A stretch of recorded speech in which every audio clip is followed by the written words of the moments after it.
Podcast Tênis Brasil com José Newton Dalcin.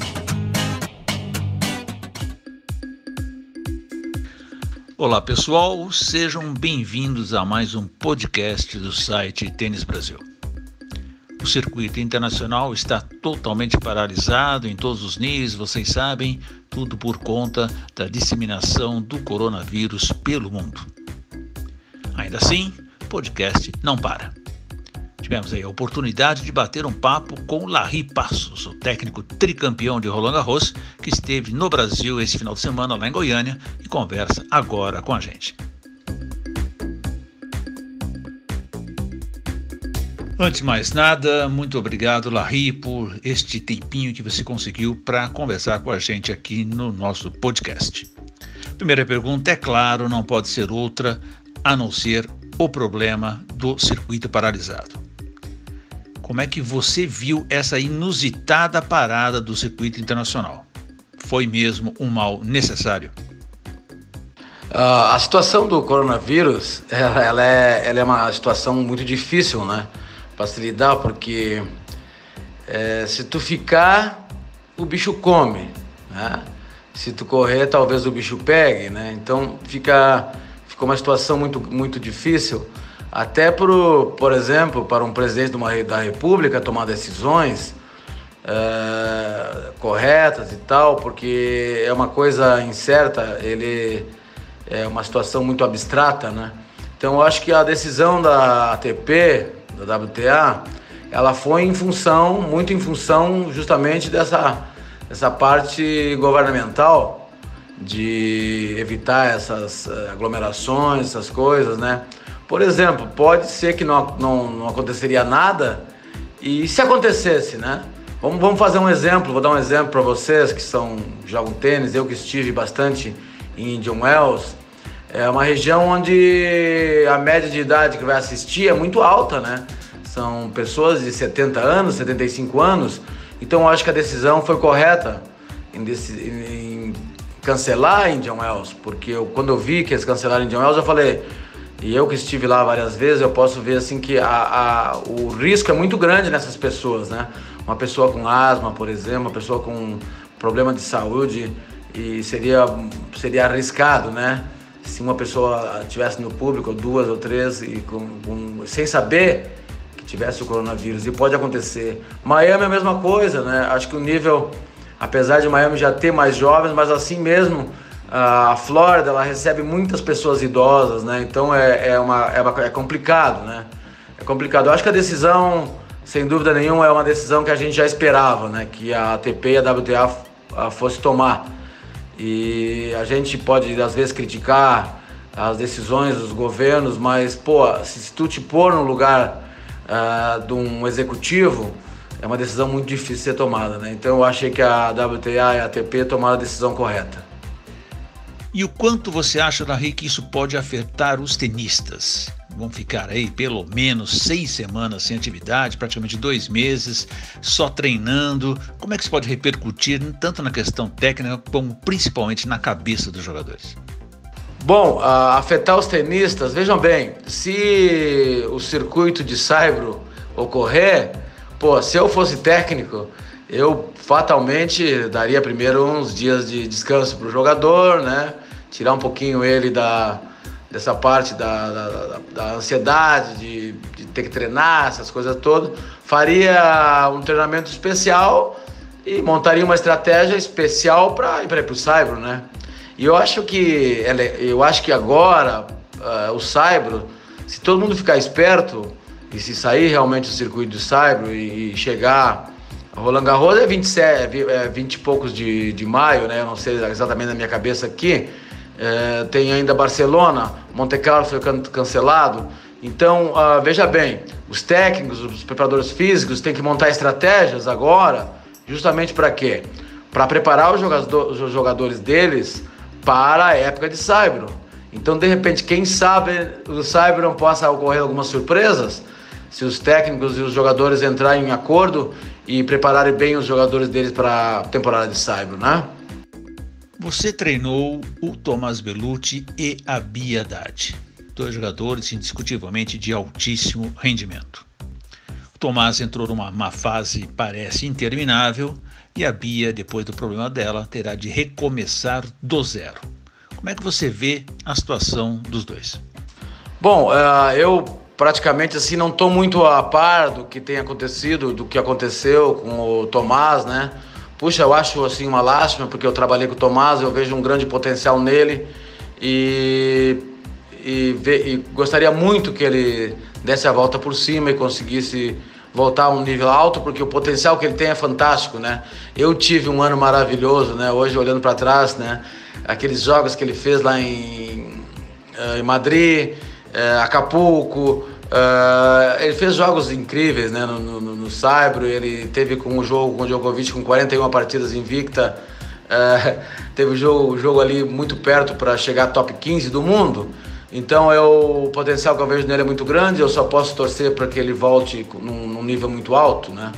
E claro que se algum dia eu pudesse ajudar, eu gostaria muito de ajudar ele e não tem problema nenhum. Apesar de eu estar morando nos Estados Unidos, eu estou sempre à disposição para algumas ideias, para algumas coisas. Gostaria muito que ele voltasse, né? Torço muito por ele, né? A Bia é uma pessoa incrível, né? Porque ela foi como minha filha. Ela começou com 15 anos, viajando comigo pela Europa, 8 anos, entrando no profissional. E a gente teve, assim, semanas maravilhosas na Europa, jogando final de 25 mil e já crescendo e tal. E já naquela época foi uma infelicidade, quando ela chegou em Campinas e teve ela estava 250 naquela época, já pronta para depois chegar e jogar até o Qualify da Australian Open, ser a mais jovem tenista a jogar um Qualify da Austrália. Eu estava com muita perspectiva e aquele tombo dela. Então essas coisas que acontecem com a Bia é impressionante, né? E a gente está sempre em contato, né? Agora ela volta em maio e eu tenho certeza que a Bia vai voltar a jogar num alto nível, sem dúvida nenhuma. Eu acredito muito nela, né?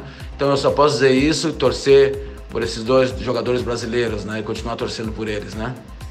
A gente está sempre de olho aí, Larry, nessa nova geração, né? A famosa Next Gen do tênis masculino.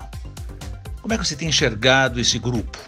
E me conta aí, existe algum jogador com um perfil que você se motivaria, de repente, a treiná-lo?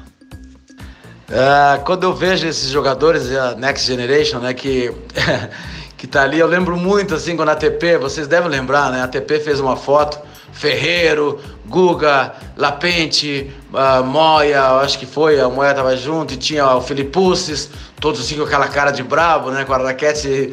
Eu lembro muito dessa foto, né? E daquela Next Generation surgiu o Guga ali. O Guga chegou no número 1 do mundo, o Ferreiro chegou no número 1 do mundo, e o Moya também, o Lapente também beliscou o top 10. E, bom, enfim, foi uma promoção muito grande naquela época e eu lembro muito disso. E da Next Generation eu vejo hoje, por exemplo, o Rublev começou o ano muito bem, começou pegando muito bem na bola, com confiança. Ele fechava o olho, entrava tudo e aquela coisa, né? Essa geração.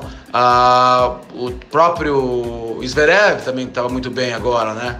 O Tsitsipas tá melhorando um pouquinho o backhand dele, que ele estava sempre com o backhand muito esticado, com o braço muito esticado, ele tinha que melhorar a parte técnica e ele tem grande potencial para, que eu acho que no futuro chegar entre pode ser o melhor do mundo, ele e o Zverev. Mas eu, sem dúvida nenhuma, eu vejo que eles têm que fazer bastante ajustes, né? Na parte de tática, na parte também mental, a parte de treinamento, né? Eu, sem dúvida nenhuma, se desse para escolher, talvez, eu diria assim que o perfil que eu gostaria muito de trabalhar, talvez, no Saibro e entrar um pouquinho era com o Zverev. Eu gosto muito do Zverev, né? Eu tive alguns contatos com a mãe dele, o pai dele a gente já jantou junto quando ele tinha 14 anos, então eu acho que tem um potencial muito grande o Zverev, né? E falta assim chegar nele, entrar dentro da cabeça dele, também não entrar como aquele carrasco, tem que fazer um trabalho bem legal com ele, mas ele tem um potencial muito grande. Aliás, esse Next Generation tem um potencial muito grande, mas eles têm que pagar um preço, né? Pagar um preço com que os top 3 ali pagaram, né? De realmente sacrificar. Porque eu acho que para ganhar a Grand Slam, tu tem que fazer um sacrifício, tu tem que mudar um pouquinho teu estilo, tu tem que fazer uma preparação física diferente, né? Então eu tenho certeza que se eles fizerem isso, eles podem ganhar Grand Slams, né? Sem dúvida nenhuma. Então essa é a minha resposta. Eu acredito bastante nessa geração nova, mas eles têm que fazer o sacrifício que os mais velhos fizeram. Você está em Goiânia num evento que seleciona garotos para a Ross School Tennis Academy, onde você é o treinador responsável. Mas conta aí pra gente como é que é esse seu trabalho lá, os brasileiros terão acesso a ele? Esse trabalho com a Ross é um trabalho assim muito bacana, muito legal. É a primeira vez que eu coloco o meu nome, né, o Larry Passos, né, num projeto que não seja a minha academia, que não seja algo que eu tenha em Balneário Camboriú, né? Então a equipe da Ross veio em março do ano passado, 12 jogadores, entre eles algumas crianças, alguns jovens de 8, 9, 10 anos, vieram treinar na minha academia. Eles fizeram um field trip, né, na minha academia e se apaixonaram pelo ambiente, pelo aspecto familiar que é feito lá dentro, como é feito o treinamento e tal. E um dos diretores da academia, o Vinícius, ele ficou realmente encantado com tudo que a gente fez naquela semana. Então, quando eles voltaram, eles me procuraram para fazer uma proposta para ser o consultor. E eu vou uma vez por mês eu vou lá e faço aquele trabalho de consultoria, né? Eles querem no próximo ano estender. E eu vim agora aqui, eu comecei em São Paulo, a convite da Ross, a Ross ofereceu para a gente, veio a pessoa responsável pela admission, né, pela admissão dos jogadores, né, e a faixa etária, assim, para ir para lá, morar lá, estudar, é a partir dos 14 anos. Então eu acho uma oportunidade muito grande, tanto é que eu acredito tanto na parte acadêmica da escola, que a minha filha, com 15 anos hoje, apesar de eu morar na Flórida, morar nos Estados Unidos, ela estuda lá, ela faz parte lá da Ross, né? Então eu acho uma oportunidade muito grande para o pai enviar a criança para lá, por causa justamente também, não só pelo tênis, mas pela parte acadêmica, né? Que é uma escola muito perto de Nova York, muito perto de Manhattan, uma cultura diferente de tu estudar na Flórida. Então a minha filha está lá agora e ela está completamente focada, pensando numa NYU, numa Harvard, na Nivens, né? Então eu acho que não mandar o filho só por mandar para os Estados Unidos. Eu acho que nós temos que ter um objetivo para os nossos filhos, né? Uma posição clara, que se for para mandar para um lugar legal. E eu estou apostando muito nesse projeto e estou gostando muito de trabalhar lá. É uma energia muito boa lá dentro. Era muito parecido com o que eu fazia na minha academia, né?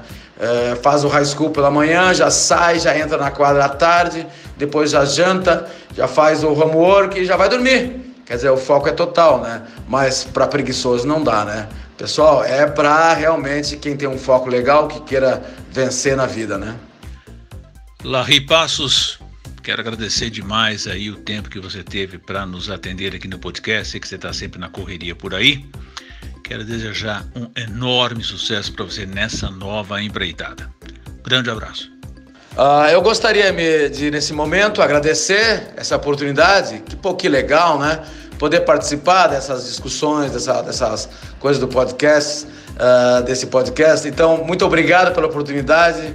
Agradeço de coração. Eu passei agora aqui no Brasil 6 dias por todos os clubes e todo mundo achou que eu fiz o bem pro tênis. Não. Todas essas crianças fizeram muito bem para mim. Para mim, eu recebi essa energia aqui no Brasil e vou contar uma coisa para vocês, né? O meu coração é muito, muito, muito grande e eu realmente sou um brasileiro que penso muito no meu país e eu, antes de morrer, ainda quero ver um campeão de Roland Garros. Um beijo para todos, pessoal, sucesso e que o coronavírus vá logo embora. Este foi o podcast Tênis Brasil com José Newton Dalcin.